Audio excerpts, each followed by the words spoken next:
So my name is Emily Thatcher Ayala, and I'm fifth generation Ojai. My great-great-grandmother on my mom's side settled here in the valley, and all the subsequent generations of the Friend family have lived here, and we've been farming the same properties for over 100 years.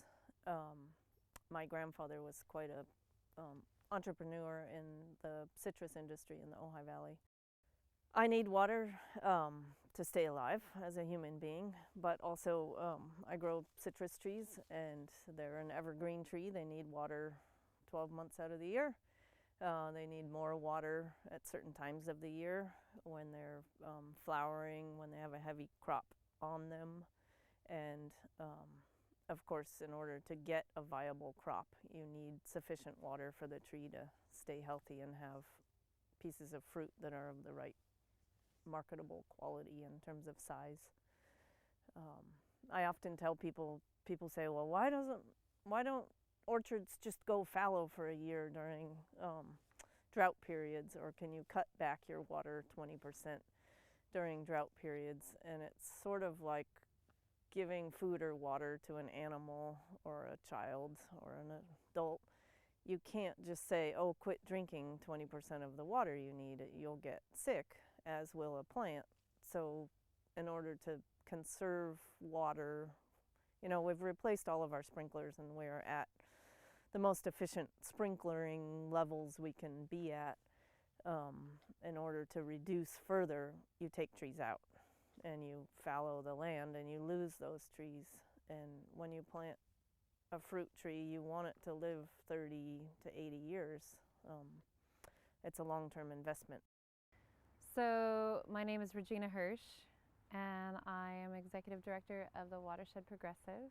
I came into the Valley to look at how to bring all the different diverse groups into a collaborative framework and how we can manage water together more efficiently. So I'd say Ojai Valley is the epicenter of the drought. If you look on a map today, the drought register for California Monitor, the drought monitor, this area is still painted red. It has the most wide values of precipitation swings and heat. We, whether we like it or not, have incredible vulnerabilities in this small little area. Because of that, we're one of the few places in California that's going to feel the effects of climate change before everyone else. Whether climate change is caused by anything, it doesn't matter, it's here. The way we're going to feel climate change is through water, especially in Ojai. We're going to feel it not just through impacts of drought and scarcity, but we're going to feel it through flood. We're going to feel it through not being able to get the correct water quality out for our rivers and streams, as well as for drinking water. What's only important is that we don't argue, but we act together. That if we do it here, we can model what we need to do throughout California for the state, as well as other places. And so the fact that 93% of all climatic impacts are felt through water is the reason that Ojai and all the residents can be empowered to try these solutions here to help others in the global community. My name's Angelo Spandrio. I guess I'm here as representing the Casitas Municipal Water District. I'm on the Board of Directors representing Division 2, which is 1 out of 5 in the Casitas Municipal Water District. My current view about the state of water in the county is that we're basically a desert, and we have problems with extended droughts.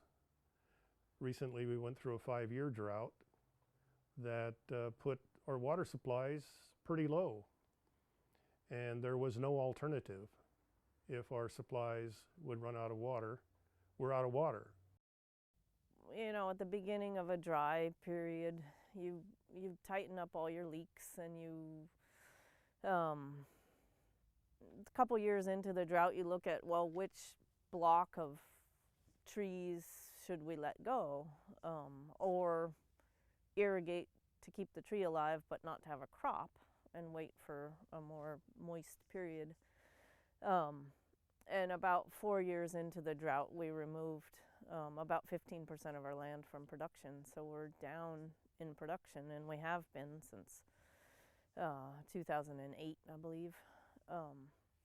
And then the Thomas Fire came along and burned up another 4 acres of our trees. You know, burned them bad enough that it wasn't worth keeping them alive, and they'd already gone through a drought, so they were stressed out. In one orchard that we had a stressed out area, and you know, we just took that out of production. So we're down in production, as are a lot of Ojai's farms. All the least productive land has been removed from production during this trying time. And of course, during that time, water rates from municipalities went up, as did pumping fees for the groundwater basin areas, and as did, you know, electricity rates went up, which is a huge part of moving water on any farm. And so as the cost of moving and acquiring water went up, there were other smaller farms in the Ojai Valley that quit, and we do have empty acreage in the Ojai Valley, and you can see that if you look up down at the valley from any of our hillsides. You'll see bare spots that used to all be filled up. I think valley-wide we're probably down 15% in what's being grown due to the drought and due to the Thomas Fire and due to increased cost of electricity and water. So, if you could describe the current state of water in Ojai in a single word or phrase, what would that be? Precarious.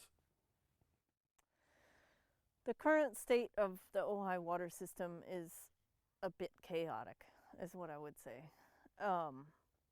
There's a lawsuit, and there's confusion amongst the residents of the Ojai Valley. My name is Russ Baggerly. I am a board member for the 5th District for Casitas Municipal Water District. Agriculture is at the heart of this community. It's no joke that Shangri-La, in that picture from the top of the mountain down on the valley floor, it was all ag. And it's changing somewhat because of threats to agriculture. Things could change dramatically, but it's a business, and the farmers will find ways to change their crop if it gets decimated and still continue. If we, and I mean I, can keep their water rates low enough for them to afford it. So I guess I'm really hopeful about ag in the valley. I would hope that we can come up with solutions to whether we have to work within a water budget. If we don't have ag, we have a different land use. That different land use will take water, maybe not as much as ag, but it will also change the surface of the watershed. And what we don't realize is that ag right now gives us different options and tools that we haven't even investigated yet to either hydrate our groundwater basins, to even on a micro scale, right? It allows for us to sequester carbon, again, create habitat, create food security. We could diversify crops. We may have some tough decisions that we need to support with our agricultural community in Ojai in the future, but we should be supporting them towards a way to make them resilient and still keep the character of the agriculture there. So my sort of life goal is to keep agriculture viable in the Ojai Valley. I think having moist citrus in our valley is what sets our valley apart from Simi Valley or Burbank or somewhere not so pretty. I think agriculture is a big part of our heritage here, and I'd like to see it continue, and I'd like the general populace of the Ojai Valley to support that, and I think we do in a great degree. But if it's no longer economical to grow citrus here, were going to disappear, and that's happening. And it sort of looks like it's happening slowly, but to a farmer it's happening quickly. And I think with the current water lawsuit, the cost of water, the regulations, that whole process of disappearing farms is going to escalate. And you know, I hate to say it, but I don't see agriculture as being viable in today's world in Ojai. There are always challenges. I tell everybody who asks me, how are things going in the water business? And I say, with water, it's always something. Now we have a watershed-wide adjudication potential that we have to look at. We have to defend our own water rights to make sure that our customers have water available now and in the future. Well, the process is kind of interesting, I think. If you look at the timeline of the process, it all started in 2014, where an environmental group decided that City of Ventura was taking too much water out of the Ventura River. So they sued. And this environmental group sued the City of Ventura, saying you're taking too much water. And that was probably because the City of Ventura wasn't willing to work with them to reduce how much water they took. They wanted to say that, no, we're not taking too much water, when they probably knew they were taking too much water. And Ventura said, well, it's not our fault. You have all these people upstream that are taking water out of the Ventura River watershed, so we're going to sue them so that we don't have to bear the burden by ourselves. So here you have this massive suit now involving a lot of people, and the panic up here was created because Ventura just blindly sent out 10, 11,000 notices to all of these people saying, we're going to sue you for the water you use. I've never been in a lawsuit, and you know, I've tried to steer clear of lawyers. Locals, we've been studying our water resources and trying to figure out how much there is and how we can use it, what happens during a drought period, or what happens when there's lots and lots of rain and the well's artesian. So we'd like to keep local control, and it's very frustrating to have this outside entity come in and say, you know, we need to know this now. And it feels very much like an outside entity wanting our water, and that's sort of been the intent of the City of Ventura historically, is to try to get more water. And of course the City of Ventura has gone from a town of 12,000 to 20,000 to there are over 120,000 people living in the City of Ventura now. And the population of the Ojai Valley hasn't changed significantly. We've grown, but we're not, you know, unfettered growth. And we don't, as agriculture that uses 50% of the water, more or less 40 to 60% on any given year of the total water use in the valley, we haven't changed our water use. We're not using more water than we were in the 50s, we're using less. And now we're being squeezed and having to pay for a lawsuit, and it just feels invasive, and it's sad. And I think the people of the Owens Valley probably felt the same way when the city of Los Angeles came in and started squeezing them. And I don't want the Ojai Basin's water to flow to the city of Ventura so that they can grow and grow and grow, whereas we're going to dry up. Then what? I mean, it's not fair. I don't think the litigation is necessary for the future of water. I think if somebody had been willing, I mean, if the lawyers didn't need new Mercedeses, if we could have had a group of people established, put together to work out a solution that everybody could live with, we wouldn't have had to go through a lawsuit to get there, in my opinion. So I think this is a terrible waste of money. I don't know if you saw the numbers, but Ventura City has authorized their attorneys up to $4.4 million for their attorney's fees. And this is only the beginning. How about all the people up here now that have hired attorneys? You know, how much do attorneys make? $250 to $500 an hour. So all of these people are going to be paying money to attorneys. All of this money could have been put to a much better use. I think we could improve our waterways other than throwing money at lawyers. And the lawyers are the ones winning this water battle, not the locals, not necessarily the watershed. It's just frustrating. It frustrates me. And again, I can't sell my oranges for more money to pay for the lawyers. I'm stuck. So there are some medium-sized growers that have been in the Ojai Valley for a long time that can't afford this at all. And are they gonna, they have no choice. They can't give up their water right. They rely on wells and they need to pay a lawyer to protect that right. And they don't have any money, and you can't take out a loan to pay for a lawsuit that you're never going to make that money back. So they're going to sell their properties? And then what? What's that going to turn into? Then we'll be using less water, and then that water will be available for the city of Ventura? It feels that way. It feels like people want us out. Why are you doing this to the Ojai Valley? It's not nice, and it's not neighborly. And it's not, we're going to work out how we deal with our environment one way or the other under the Groundwater Sustainability Act. We're working on it. We're actively working on it and paying money towards it. And now you're imposing this huge expensive layer of law on top of it that seems very evil. So I'm frustrated.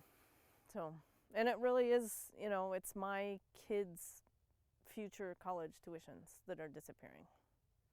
And money that I would put towards supporting schools and the Ojai Museum, and most long-term landowners in the Ojai Valley are very supportive of the community. The Ojai Land Conservancy, the Ojai Museum, we're very civically minded as a group, and it's not like we're a bunch of billionaires that can afford to be making new California water law. So it's frustrating. So I think the politics of the water situation in the Ventura River watershed is focused on Ojai Valley because it's where the majority of the action and land use is. So the picture of water right now, as of today in Ojai, has a lot of fevers running high, but it's also done something that's really important. It's piqued the interest of every single person in the Ojai Valley. And it's something that should have happened a long time ago. So it's time for us to look at how do we use hydration and water on our farms to protect the identity of Ojai in a way that also protects us from drought and fires. How can we preserve the agricultural heritage of that space while protecting us against fire? How do we come up with really simple everyday solutions to sequester carbon and mitigate climate? How do we be more connected with our water supply at the same time talk to one another and not fight?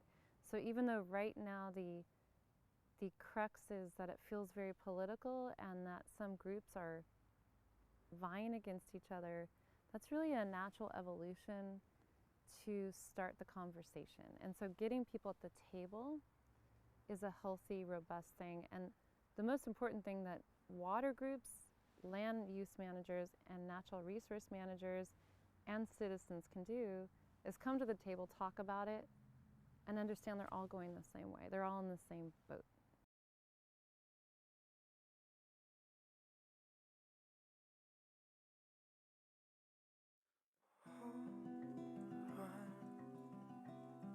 You talked without care, feel colder. It's better undone. But I hope that you'll never grow older. Don't leave my shoulder. So if you cry,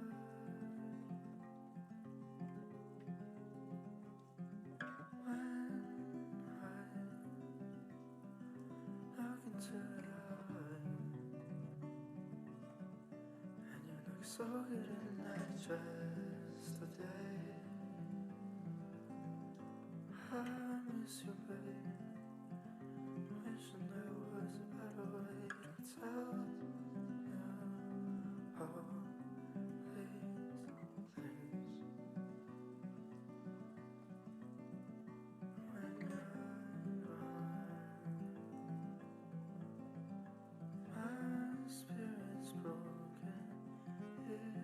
It's so hard. Fly around the bedroom curtains, keeping me open. Fly away to you. Zombies never leave my side. Hold on throughout the night. Cover me with a smile. I'm The getting current state of water in the Ventura watershed is emerging. We are on the pinnacle right now of being able to come together as a community and decide what we use water for. And so it's very exciting.